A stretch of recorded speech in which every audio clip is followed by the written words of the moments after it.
Samantala, pinahayag ni dating Senador Antonio Trillanes na handa na hong isampang impeachment complaint laban kay VP Inday Sara Duterte.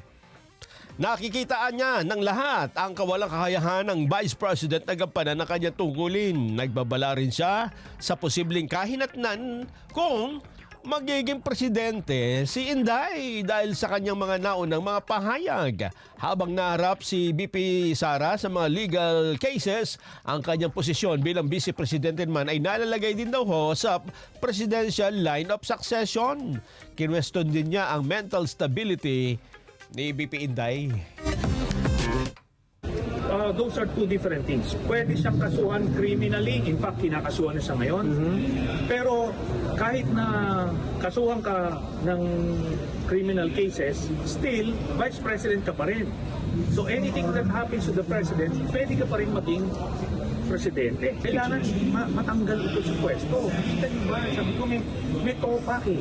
Alam naman natin, hindi naman tayo psychiatrist, pero alam natin yung may topak at yung normal. Ito, hindi ito normal.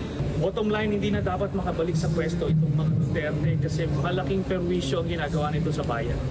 Personally, hindi kayo mag-initiate ng impeachment case? Basta abangan na lang po natin kung sino yun. Anyway, bottom line, file yun. Hopefully magsucceed.